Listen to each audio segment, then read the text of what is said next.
when you talked about making your transition from Dow, which, I mean, obviously shout out to Dow, but making that transition from Dow to real estate, you kind of said, I took the Midland path. Yes. And I think that is a thing. And I think it's okay to admit that that's a thing here. So what does that Midland path look like? Well, it's when we found out we were having my son, Jackson, we were just transitioning from the Chicago area. And it's one of those things where it's like, okay, let's get married. We had the kid already coming. Let's work at Dow, So we did the check. I'm a Midlander. Went to Blessed Sacrament Church. You know what I mean? We're knocking off all of the Midland things that we are. But I think in that process, I learned a lot about myself. I learned a lot about my wife, and it was time to do something more. It was time for the leap. I think the Midland path is the path that you know. So yeah, I can navigate that. But jumping to real estate was definitely one of those things where it's like, okay, not even just the money side. It's how will people respond to me? How will they respond to, the previous party boy that I used to be?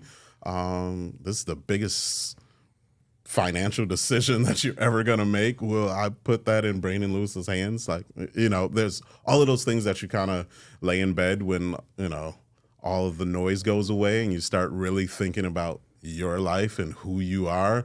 Those are the things that come through. But I've had some great mentors. All of my people at Ayre Rhinehart Realtors who have really championed me, I guess is the best way to explain it. I said, hey, you've got it. You can do it. May have to work a little bit harder than, most. Yes, there's always the race side of things, My favorite part is sometimes people will walk in the house and they go, hey, man. And I'm like, yeah, I know. You weren't expecting to see me, but it is what it is. That takes a lot of strength, though, because that is you as a person. It does. But I think I'm also a Midlander. I'm probably more Midland than a lot of Midland people. When you start thinking about the schools that I've gone to, the people that I know, and just the Ayre Rhinehart side of it. I've been in most of the homes in this city. I know how this city works. So I understand when you saw that, and all right, let's start having a conversation. And usually once we start talking, it's 1 degree of separation here. We know someone, I know someone that and we start talking and, I don't want to say it's like more of a vouching system, but I think some of it with some people is oh, okay, X, Y, and Z, or X, Y, Z says you're cool, so. Well, and I think it's okay to say, like, I'm a Midlander and I know what that means. Absolutely. Because we put in our vision statement, Midland, an inclusive community. Now, that is a vision statement. We can admit that is not where we are at, right? And we are trying to get there. Yes. So how do you feel as we're moving toward these goals? Like, are you seeing shifts in the community? Are you recognizing any differences? Are you seeing more spaces? Or I will say we're on the right path. I think the thing about Midland, as you know, and most people know, we like we like to table things. We like to have meetings about meetings.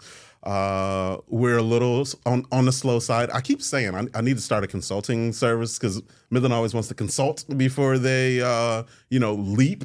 But I believe we're on the right road. If you're looking around the table on some of the boards and some of the facilities that I've been at, it's not just your typical Midland folks. We're seeing the Black and brown. We're seeing the LGBTQ. We're seeing young people being at these tables, and I think that's really what we need. I thoroughly believe the more differences that you have around the table, the faster and further we go. We hope you enjoyed that clip from the Max Loves Midland Show. If you want to watch the full episode, make sure you head over to our YouTube channel and subscribe if you haven't already. If you want to hear that episode, you can find us wherever you get your podcasts.